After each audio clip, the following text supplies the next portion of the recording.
Assalomu alaykum hurmatli televizor ko'ruvchilar. Uyg'ur televiziyasining kundalik xabarlarini ko'rishingizdan qarshi olamiz. 12-chi navbatlik Dunyo Sharq Turkistonliklar qarindoshlik uchrashuvining tayyorlik yig'ini ochildi. Adam Force qabohatlik tarix takrorlandi dedi. George Soros Yevropani Xitoy hukumatidan iborat bu tahdidni to'nib yetishga chaqirdi. Xo'jadan kelgan qo'rqinchli xabar. Tövəndəki xabarlarimizning tafsiliy mazmunlarida bo'lsin. İstanbul'daki Şərq Türkistan Maarif və Həmkarlıq Cəmiyyətinin uyuşturucu bilan hər yili ötküzülüb kelayotgan Dünya Şərq Türkistanlıqlar qarindoshlik uchrashuvining 12-ci növbətligi aldığımızdaki aylarda ötküzüldigan bo'lib, bu yığınның tayyorligi uchun İstanbulda kengash yig'ini ötküzildi. Kengash yig'inida so'z qilgan Şərq Türkistan Maarif və Həmkarlıq Cəmiyyətinin raisi Deytullah Oğuzxan, milliy manfaatimiz asosida o'rtaq da'voyimizni yaxshi ilib berishda tashkilotlar va rahbarlar o'zaro munosabatlarni kuchaytirish kerak dedi. Kengash yig'iniga Sharq Turkiston tashkilotlar birligining a'zolari va Dunyo Uyg'ur qurultiyining muavin raisi doktor Erkin Akram qatorliq kishilar va diniy ulamolar qatnashdi. Bu yig'inda 12-ci navbatlik Dunyo Sharq Turkistonliklar qarindoshlik uchrashuvini qanday shaklda, qachon, qayerda o'tkazish muzokara qilindi. Yig'inda yana uchrashuvning kun tartiblari muzokara qilindi. Yig'inda Deytullah Oğuzxan so'z qilib, o'tgan yildagi qarindoshlik yig'inida muzokara qilingan temalar to'g'risida to'xtalib o'tdi. U mundaq dedi: O'tgan yillarda o'tkazilgan Dunyo Sharq Turkistonliklar qarindoshlik uchrashuvi yig'ini bilan da'vo uchun aktiv xizmat qilayotgan shaxs va tashkilot mas'ullarining munosabatining kuchayganligini ko'ryapmiz. Amaliyotda har sohadagi munosabatlar oldingi yillardagi uchrashuvlar natijasida borgan sir kuchayyapti. Deytullah Oğuzxan yana mundaq dedi: Kurashlarimizdan qattiq murakkablashib ketishi bilan birga o'zaro qarindoshlik munosabatini so'z bilan emas, amaliy sohada tashkilotlar bilan, rahbarlar bilan, ilm sohasidagilar, ulamolar va ziyolilar hammamiz birlikda o'rtaq kuch chiqarib, birlikda qadam ilishimiz intayin muhim. U bu yig'inning asosligi da'vo yetakchilari bilan tashkilot mas'ullarining saviyasini o'stirish, shundaqla o'zaro munosabatlarni kuchlantirishni maqsad qilganligini bildirdi. Deytullah Oğuzxanning bildirishicha, bu qatim uchrashuvda yana har qaysi Uyg'ur tashkilotlari mas'ullarining qatnashishi bilan 3-ci navbatlik Sharq Turkiston Milliy Birlik Shurosi nomida yig'in o'tkaziladi ekan. Bu yig'inda so'z qilgan jamoat arbobi Abduqodir Yapchan apandi Uyg'urlar bilan Xitoylar o'rtasidagi asosiy ziddiyatning zamin va tuproq masalasi ekanligini o'tirib qo'ydi. U Sharq Turkiston ishg'ol qilib olgan Xitoyning Sharq Turkiston zaminini abadiy o'zining qilib olish uchun Uyg'urlarni har xil qabih vositalar bilan yo'q qilishga urinayotganligini ta'kidlab o'tdi. O, shuning uchun biz Xitoy bilan bo'lgan kurashning ishg'oliyatga qarshi zamin ko'rish ekanligini aniq bekitib olishimiz kerak dedi.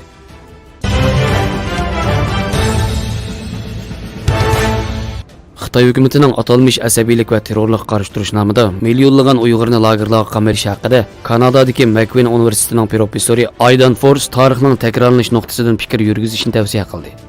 Bo'libmi o'tgan asrdagi mustamchilik va qirg'inchilikning amalga oshishida bir muhim masaladan bo'lgan yig'ilish lagerining 21-asr kelganda yangi boshdan o'tirg'i chiqishi uni yana bir qatam bu masala haqida o'ylanishga undagan. U bu vaqtda mundaq dedi: Xitoy hukumati keng avomga o'zlarining qilayotganlarining yo'lliq ekanligini namoyon qilish maqsadida biz ko'rayotgan tibbiy atalg'ularni yoki tarqalishchan kasallikka doir so'zliklarni ko'plab ishlatishga boshladi. Amdilikda bo'lsa Xitoyning bu qilmishi hozir ajoyib bir to'g'ri gap qilish hodisiga aylanib qoldi. Xitoy hukumati Uyg'urlar haqida virusning gapini qilaverib, hozir o'zlari tojsimon virusning balasi qilyapti. Tarqalishchan kasallik paydo bo'lganda bemor odatda boshqalardan ayirib tashlanadi hamda zarur bo'lgan karantin qilish tadbirlari e'lonlandi. Hozir tojsimon virus va 10 necha yil ilgariki SARS kasalligiga qarshi turish jarayonida bu tadbirlar ijro qilingan. Ammo Uyg'urlar tatbiqlangan hamda ularning beshiga kelayotganlari bo'lsa, buningdan butunlay farq qiladi. Qaraydigan bo'lsak, meditsina sohasida qo'llaniladigan so'zliklar xuddi meditsina texnikasi import qilayotgan shaklda o'z ijrosini topdi. Xitoy hukumati o'zlarining yo'lliq ish qilayotganligini hamda bu xil ideologiyalik yuqumlanishning boshqalarga yuqib qolmasligini istayotganligini ko'rsatish uchun begunoh Uyg'urlarni g'oyat zo'r ko'lamda tutqun qilishni boshladi. Shundaqla o'zlarining bu bemorlarga dori berayotganligini tashviq qilishga boshladi. Shunga dori va kasallik haqidagi bu so'zliklar amaliyotda Xitoyning g'arbiy qismida bo'layotgan ishlarni xalqaro yo'lliq qilib ko'rsatish uchun ko'plab qo'llanilyapti. Hozir mening eng andish qilayotganim Xitoy hukumati maxfiy holda pichirlayotgan ishlar emas. Uyg'urlardagi atalmış yuqumli kasal, virus, bakteriya degandek so'zlar bo'lmoqda. Chunki bular oldi bilan nejis kasallarni yo'qotishdagi iboralardir. Ikkinchidan, biz bu xildagi iboralarni va sharhlarni ko'plab qo'llanish hodisasini Sovet ittifoqining gulaglaridagi, shuningdek natsistlar Germaniyasining jazo lagerlaridagi qabih jinoyatlarni yoshirish uchun aktivlik bilan qo'llanganligini ko'p qatim ko'rgan.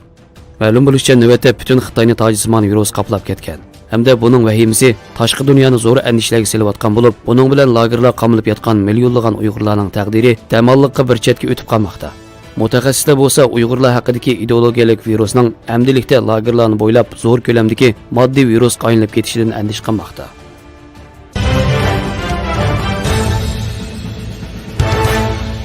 Amerikalik milliarder, ataqlıq saxavatçı və Amerikadakı Erkin Cəmiyyətlər Fondining qurğuchisi Jorji Soros əpəndi Yevropani Xi Jinpingning hakimiyyəti ostidagi Xitoydan iborat təhdidni to'nib yetishga chaqirdi. O 11 fevral kuni Qurilish birligi nomli muloyiza xabarlar to'rbitida Yevropa Xitoyni o'z peti to'nish kerak mavzusida maqola e'lon qilib, Xi Jinping hakimiyyəti ostidagi Xitoy hukumati bilan hamkorlashishning Yevropaning qimmat qarashlariga butunlay xilofligini ta'kidladi. U maqolasini mundaq boshlagan: Yevropa xalqi bo'lsin yoki Yevropadagi siyosiy va iqtisodiy liderlar bo'lsin, ularning hech qaysisi Xi Jinping hokimiyatidagi Xitoy paydo qilayotgan tahdidni tushunmayotdi. Xi Jinping yuqori texnologiya orqali Xitoy jamiyatini mutlaq qamal ostiga olgan bo'lsa-mu, ammo Yevropaliklar Xitoyni faqatla muhim tijorat sheriki deb qarayotdi. Ular Xi Jinpingning Xitoyda huquq tutgandan beri Yevropa birligining qurilish prinsiplariga butunlay zid bir rejim shakllantirayotganligini nazarga olmadi. Jorji Soros maqolasida Angliyani buningga alohida misol qilib ko'rsatib, Yevropa ittifoqidan ayrilib chiqqan Angliya bosh ministri Boris Johnsonning hozir Yevropa ittifoqidan xoli bir iqtisod shakllantirish xayolida bo'layotganligi va bu sababli Xitoy bilan bo'lgan savdo hamkorligini yanada kuchaytirish yo'li qarab mengayotganligini bayon qilib, buning xatoligini ta'kidlagan. U yana hozirgi Amerika hukumatining Xitoy qaratgan siyosatlarini, shundaqla Huawei qatorliq bir qancha Xitoy shirkatini Amerika hukumatining ruxsati bo'lmay turib, Amerika shirkatlari tijorat qilolmaydigan tizimlik olganligini qarshi olgan. U maqolasida yana Huawei shirkatining qurilish tarixi, orqa ko'rinishi qatorliqlar haqida tafsiliy to'xtalib, agar Huawei shirkati ilgari belgilik darajada erkinlikdan bahramon bo'ldi deyilsa-mu, bundaq erkinlikning Xi Jinping hokimiyatga kelgandan keyin butunlay yo'qolganligini bildirgan. U Huaweining Xitoydagi boshqa har qanday shirkatga o'xshash kompartiyaga mutlaq bo'ysunganligini, chunki 2017 yil Xitoyda davlatlik istixborot qonunining ma'qullanishi bilan buning qonuniy majburiyat holiga kelganligini eskartgan.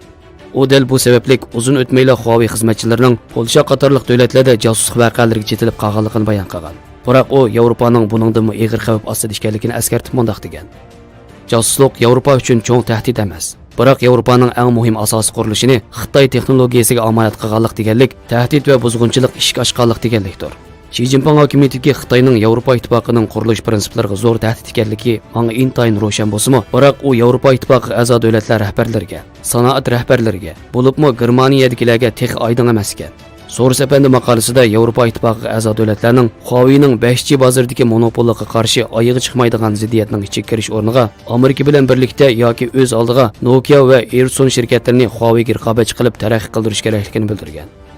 Jorji Soros apandi maqolasida Xitoy hukumatining Sharq Turkiston va Tibet qatorliq rayonlardagi kishilik huquq tafsilotchiliklari ustidan to'xtalgan. U tuvandikilarni bayon qilgan. Xitoy davlat raisi Xi Jinping bu yil sentabrda Yevropa ittifoqi a'zo 27 davlatning davlat va hukumat boshliqlari bilan ko'rishdi. Yevropa rahbarlari agar Xi Jinpingni Xitoyda kishilik huquqni kafolatga ega qilolmaganligi, bo'libmi Xinjiang, Tibet va Hong Kongdagi vaziyat uchun javobgarlik tortmagan taqdirda bu uchrashishning Xi Jinpingga bir siyosiy g'alaba bo'lib qoladiganligini tushunib yetish kerak. U maqolasini mundaq deb oxirlashtirgan: Faqatla Xitoydagi siyosiy rahbarlik qatlamalar Xi Jinpingning kelajagi haqida qaror beralaydi. Uning koronavirus yuqumini bartaraf qilishdagi xatolikdan kelib chiqqan ziyon Xitoy xalq ommasiga oydin bo'ldi. Uni endi Xitoy siyosiy byurosimi e'tirof qilish kerak.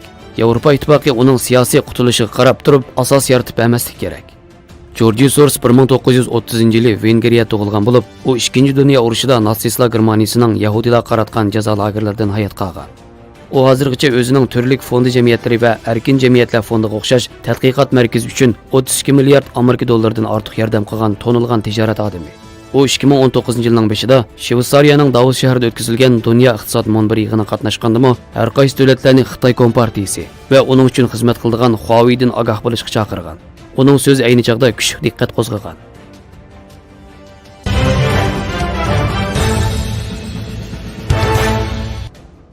İxtiyar muxbirimiz Alqamjonning bugun atigan bergan ma'lumotga qaraganda, Xitoy virusining G'ulji diyorida kishini cho'chitgidek ahvolda ekanligi muhojiratlik qarindoshlarni andishiga solmoqda. G'ulji shahriga 40 kilometr keladigan G'ulji nohiya Do'ngmazor bozorida 4 kishi yo'qomlangan bo'lib, ahvoli og'ir ekan. Buning bilan Do'ngmazor bozoridagi barliq yo'llar qamilib, uylar pechatlangan. Aholining yemak-ichmak ehtiyojimi qiyin ahvolda qolgan bo'lib, bu bozorga 5 kilometr keladigan Sulton Oveys mozor degan yezida 80 yoshli bir boboyda Xitoy virusi payqalgan. Bu munosabat bilan G'ulji tavasidagi ta'minotlar to'xtatilgan.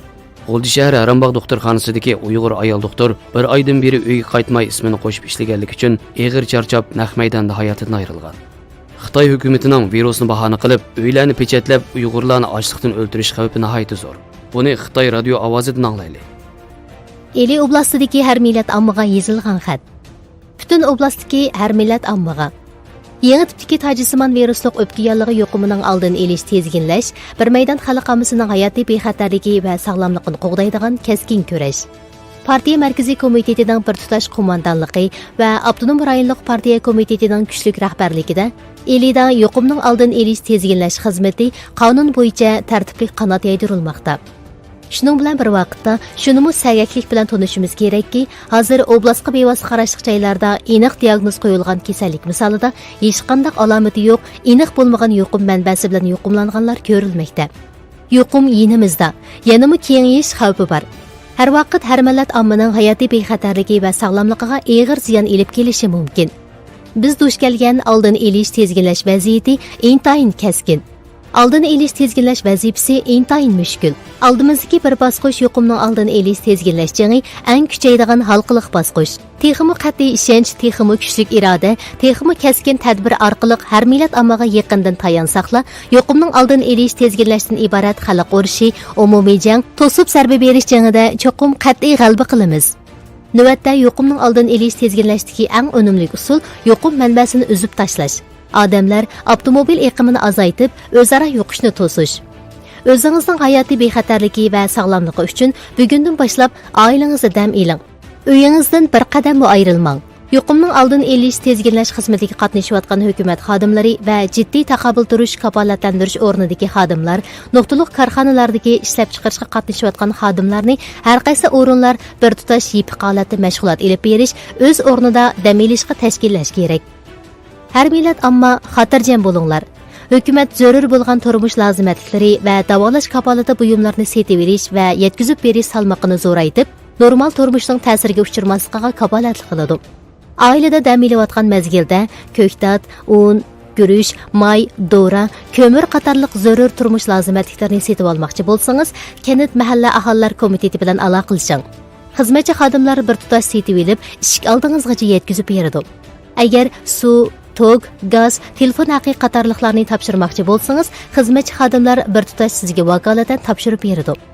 Ailedan chiqqan axlatni xizmatchi xodimlar ishik oldingizdan bir tutash yig'ib elib ketadi. Axlatlarni turga ayirib bir taraf qilish kerak. Agar tasodifiy kasal bo'lib qolsangiz yoki oilangizda alohida jiddiy ahvol ko'rilsa, Kenit mahalla xizmatchilari bilan aloqalashsangiz yoki 110 120 ga telefon qilib yordam so'rasangiz bo'ladi. Odatdagi kasallarni Kenit mahalla bir tutash doktorxonaga ilib berib davolatadi. So'zilma xarakterli kasallar, asosiy kasalliklarga to'g'ri setib olmoqchi bo'lsangiz, xizmatchi xodimlar vakolatan yetkazib beradi. Ili uzoq tariqa va sharaflik an'anaga ega. Kishilar talpinadigan sadichin sirtidagi go'zal joy. Biz hammaylar o'rtaq qo'g'daydigan go'zal yurt makon. Ilining qudratlik, botur har millat o'g'il qizlari vatanning birligi, millatlar ittifoqligi, ijtimoiy muqimlikni qo'g'dash, islohot ijib etishni ilgari surish, iqtisodiy, ijtimoiy taraqqiyotni tezlatish jarayonida boshdan oxir partiyaning qo'mondonligiga bo'ysunib, xabar topgan hamon harakatga kelib, qiyinchilikdan qo'rqmay, shart qo'ymay, sonsiz shonliq natijalarni yaratgan. Qiyin paytda yurt makonni qo'g'dash hammalarning bosh tortib bo'lmaydigan mas'uliyati va burchi. Shuning bilan birga ko'pchilikka shuni eskartamizki, Jumhur Xalq Jumhuriyatining yuqumli kasalning oldini olish davolash qonuni va Avtonom rayonning ig'ir zo'r tasodifiy ommaviy sahiya vaqasiga birinchi darajalik jiddiy taqobil turish loyihasidagi aloqador belgilamalariga asosan oldini olish tezginlash tadbiriga moslashmaganlar qonun bo'yicha munosib qonuniy mas'uliyatni ustiga oladi. Qilmishi ig'ir, ommaviy bexatarlikka ziyon yetkazganlar qonun bo'yicha jinoiy ishlar mas'uliyatini ustiga oladi.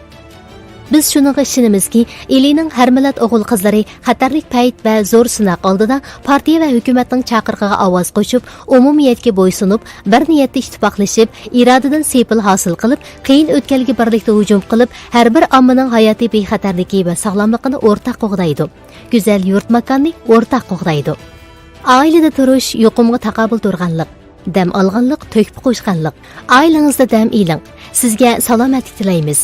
Eli oblastlik yangi tipdagi tajisimon viruslik o'pka yallig'i yuqumining oldini olish tezginlash qo'mondonlik shtabi 2020-yili 2-oyning 17-kuni. Xabarlarimizni ko'rganingizga rahmat. Ko'rishguncha omon bo'linglar. Xayr xo'sh. Allohga omonat.